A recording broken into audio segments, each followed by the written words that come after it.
So I teach a class at a university. I teach algebra, and I really love it, and I love teaching my students, and I think that... Why? Because when I'm up doing lectures or when I'm working with them one-on-one and I'm explaining math, I feel like I really can explain it well, and I can see where they are and what parts they are missing, and I can fill in that gap. So you can imagine how your inner being feels about you because it is identical. What? In other words, what you just described is what it's like for us. And these are the things that we want to point out to you. The reason that you like this mathematical experience is because the laws are solid and unequivocal, and they always test out no matter what. There's no variance from the perfect results. Is that right? Part of it, yeah. There's also a lot of creativity in developing new theorems and all of that. Oh, really? Yeah. Sort of like life. But what we're getting at is, as you teach the basics and you have the thrilling experience of watching your students discover them and apply them and get the results from them, standing in more and more confident places of asking for more and more applications of the laws of mathematics. Yeah. That's really good. Some really, really good bridges in that for humanity. As you take those mathematical laws and you speak with confidence your understanding of their stability and their unwavering beingness, and then you're able to awaken within someone else that knowledge, and then they are able to feel the power of what that knowledge can then bring to them in the application of it. There's a whole lot about law of attraction that's in that, isn't there? There is. Yeah. I didn't even realize that until you said it just now. So how can I reconcile my love for teaching students and seeing those aha moments with the fact that I have to give them exams and grade them and then mark things wrong? Look at it this way. Your inner being knows where you are vibrationally in relationship to everything you want and calls you accordingly. In other words, your inner being knows what your path of least resistance is, and so knows where to call you. Often you don't know that. And that's when we say to you, it's good for you to be emotionally aware so that you can own where you are. If you're pretending that you are somewhere that you aren't, then you can't acknowledge any movement, not any real movement. And there's no satisfaction in it either. So there's nothing in the world off about knowing where you are in relationship to where you want to be. Just don't put the emphasis on where you are. Instead, let it be about where you're going. And you can do that with what you write around the grade or with the comments that you make once you are grading something. You can acknowledge, I can see real progress here. I can see that you've grasped this. This will serve you really well. You're really on the right track here. I'm really pleased with what I see. More is going to open up to you. This is the way this always works. At first, it's more difficult to see each thing that makes sense to you. Then the next things get easier and easier and easier and easier. There isn't anything wrong with understanding where you are. In fact, it is essential because you are where you are, where you are, where you are on your way to where you want to be. Now, some of them, they're just there fulfilling requirements. Some of them don't have any passion for that, but you could help them to develop some passion in that as you start making the correlations between these laws of mathematics and the laws of the universe as you are understanding them to be, the consistency of them. We like to say there's not a shred of evidence to the contrary of what we teach. We'd like you to say that too. There's not a shred of evidence to the contrary of what's going on here in this classroom. A grasping of this is going to set you up for a successful life in all of these ways. First of all, it's going to draw focus from you. Next of all, the focus, once you get it, is going to feel really, really good to you. This is an exercise in empowerment. The application of what you will learn here will be varied with all of you, but it will be beneficial in every single case. You're going to like what you grasp here and how you apply it. And I'm going to revel in every step forward that you make. It's going to be a really fun experience for you and for them. You could say to them, I've learned not just from mathematics, but from mathematics, but I've learned through my life experience that my personal satisfaction really comes from having a desire and moving toward it. And when you're looking for a solution, which is a desire, and then you find a process where no matter what, you can move toward it, you're going to find such satisfaction in grasping this. And I would like you to know, you can say to your students, that nerdy as this sounds, and unwilling as many people are to accept this from me, your satisfaction is my satisfaction. I don't have some standard, it looks like it, that I'm wanting you to all accomplish, because you are all very different. You learn differently, you want differently, you grasp differently. It's your motion forward that I'm excited about. Okay.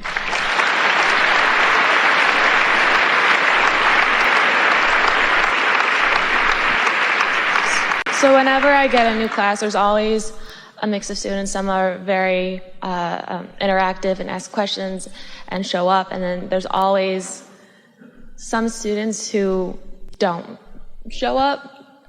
I want to be able to reach all of them. And they show up and don't show up for different reasons. Some of those who show up to show off. Some of those who show up out of a lackful consciousness that if they don't show up, they won't get it. There are several reasons why people show up. Some don't show up because they've already got it.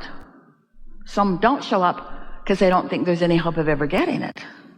But in all of that, if you can take those categories of showing up or not showing up and make different categories of them, those who are under the influence of source energy and those who aren't, and you can see your singular intention every time you take the podium, every time you stand on the platform and address them. If you can remember that your dominant intention is to inspire the pile they're in. You want to inspire the pile they're in. You want to inspire them being under the influence of source pile.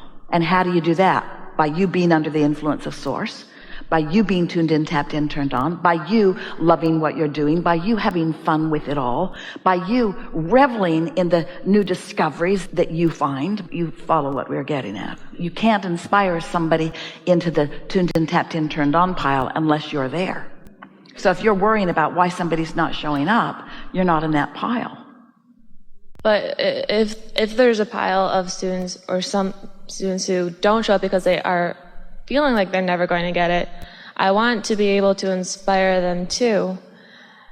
And I know that if you fall behind in math, it just gets more difficult. So like I want to inspire them, and I want them to know that they can make sense of it too. You could teach any one of them from the beginning of addition and subtraction all the way to the most sophisticated mathematics in 1 year or less if you had their attention and they had your attention. Time is irrelevant. So that's a flawed belief that does not serve you or them. What was the flawed belief? That they'll get behind and they'll have a hard time catching up. Oh. Because all that's necessary is a desire. And so your work is to ignite their desire. And how do you ignite someone's desire? By igniting your own and not worrying about where theirs is. By not making assumptions that you have no way of really knowing. By not just throwing them in a basket and calling them such and such. That's how most of the world operates. If you do this, I'm going to put you in this pile. Now that you're in that pile, these are the things I expect of you.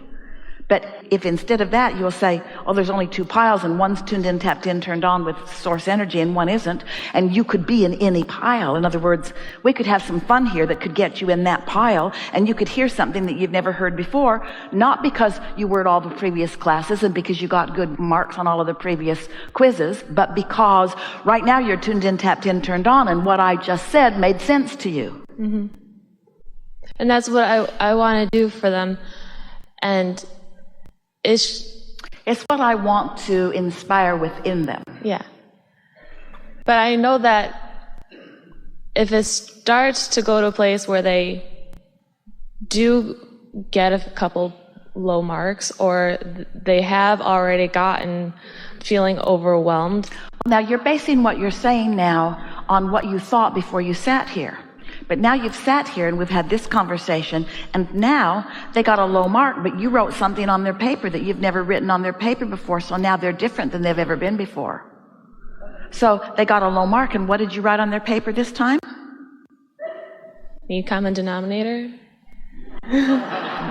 What did you write on their paper this time that you didn't write on their paper before we had this conversation? Good job. You're getting it. You got to know what you don't want before you can know what you do want. This is causing focus within you. I feel expectant of good things coming. I'm glad you're in this class. I'm glad that you're here. I'm glad that we get to co-create together in this way. Mm-hmm. And I definitely feel that when I'm interacting with them, I see behaviors that I think are hurting them. And like what? Like not asking questions, not coming for help if they don't understand something. Say that to us. See us as that student and convey that to us. I see what you were trying to do on your homework, and I know why you thought that might work, but there's this one part that's not clicking for you, and I would really like if you could meet with me so I could explain that part to you. Sign me up. But those students don't come. Who would say no to that? Who would say no to that? Several. Do you really say that to them? Or did you just make that up just now? I try to have that be. You don't usually say that to them because your beliefs are in the way. They're not the ones that are showing up. The ones that need me the most are the ones that are coming the least, and the ones that need me the most aren't reaching out to me. Who's reaching out to me? The show-offs. Can you see what we're getting at? Is that you want to give them the benefit of the doubt, because you can't uplift someone to an attitude or a place unless you hold it about them. In other words, if you were a healer, we would encourage the sick people to stay away from you. Just kidding a little. In other words, they show up sick and you say, should have caught that earlier. We had the class on that last week, but you weren't there. Now look where you are. And you can't get there from there. Should have been there last week and you'd have got that part, but you weren't there. So now... I don't really believe that. I know they all can catch up. You know that. That's why we're messing with you here. But that's what you just said to us. You said the mathematical equivalent of that to us just now. No hope for you. You missed that. All right. And what you want to say is, doesn't matter where you are, you can get to where you want to be from wherever you are, and I'm here to make sure. And because I'm really good at this, I can see where you are. I can see where you are. And if you have any interest, I'm here for you. In fact, I live for this stuff. You kids that know it all, I'm not so interested in you. Well, you are. You're proud of all of them. You want to give all of them the benefit of the doubt. So you wake up in the morning and you feel eager to get up and you meditate. And you focus on your breathing or whatever it is that you do to quiet your mind. And you get insights that day. In fact, you get a sort of pre-announcement of what's going to happen in your classroom even. Because your inner being is out there ahead of you and knows every student is waking up. And some of them who woke up and weren't going to show up for class, wake up and show up for class because of the difference that you made during your meditation. That's the power of influence. And so you're all tuned in, tapped in, turned on, and you're feeling exhilarated about them. And when they come, they're readier maybe than they were otherwise. And then there's a co-creative dance that happens when they're there. And somebody asks just the best question, just like you have done just now. Do you realize the power and the wonderment of this question and how it fits into the body of work that we do? This is good stuff happening right here.